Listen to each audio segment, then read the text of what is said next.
Hey gang, Matt the Helpful Home Inspector. We're at a home over in Caledonia today, and today I'm bringing you something that we've talked about a lot. And this is normally a winter thing, and it is clearly not winter in Wisconsin. But I got to this house here. This is a condo, but we have one of these guys here. This is a roof rake, and it usually comes in multiple pieces like that because they want it to be really long so you can reach the upper parts of your roof, okay?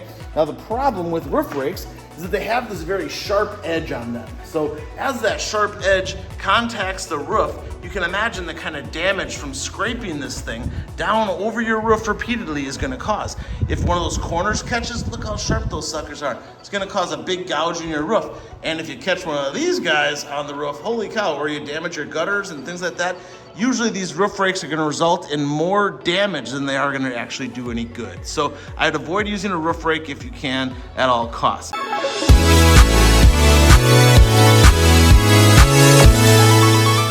That being said, okay, the majority of the time when people want to use a roof rake, they want to use a roof rake for the wrong reasons, and that's because they don't understand what ice damming is or what it looks like or how to correct the condition, okay? So when we get ice damming, the place you're gonna look is gonna be up in your wall. So at the corner of your ceiling, okay, right on an outside wall where you think you might have ice damming, if you see water staining, water entering, little brown lines forming and things like that, that could be a sign of potential ice damming. Or if you look on the outside of the house, right by where the soffit is here, and you look underneath this soffit and the very inside along the wall, you're seeing water running down or you're seeing ice and stuff forming on the siding and stuff, that could be a sign of an ice dam, okay? Now, most of the time, when you talk to people that are raking their roof or have raked their roof, they're gonna say, there's a whole bunch of snow and icicles on my roof, I have ice damming. That's not true, okay?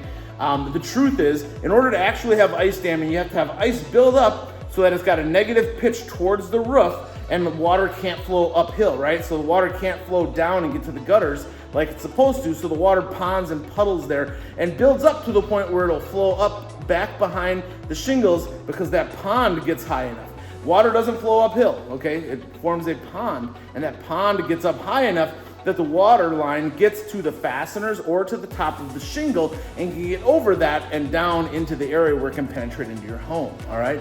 Now this ice damming normally is caused by improper insulation and ventilation in the area of the soffit or the end of the roof, okay?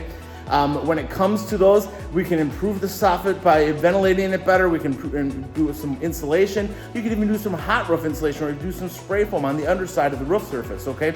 You're just looking to manage the temperature of the roof so you don't just have that warm part of the roof up here, the cold part down here, the water flows off of this, gets down to the cold part, freezes, and then refreezes and freezes and freezes and freezes, causing this buildup, and that's what would result in that negative slope going back into the home or the ice dam, all right? Now, if you do have an ice dam, a roof rake should be your absolute last resort. You will probably cause thousands of dollars worth of damage to your roof by breaking out an ice dam machine like a snow rake, okay? You're gonna cause a lot of damage. You're gonna basically destroy the granular in that area. You're gonna cause some cracking, tearing, and gouging of your roof. Not worth it, okay? If you want, get the stocking out, get some sodium chloride at the store, put it in the stocking, tie the stocking off, throw a couple of those up in the area of the ice dam. You're looking to melt an area of that ice so that the water can run down to the gutter trough. You don't need to eliminate it. You just need to open up a spot. One spot is all you need so that pond doesn't fill up and cause water to come back into the home, okay? If you open up one spot and that water can find a way down, you're golden, you're good, okay? But the more long-term solution is, again, gonna be improving that ventilation and insulation in that area, all right? Now, if you have water damage from ice damming, obviously that might require taking apart some materials and making some repairs, but that's obviously after you've already taken care of the potential ice damming issue, all right? But by all means, folks, save your money, don't buy a roof rake, okay? And do better by your house, all right?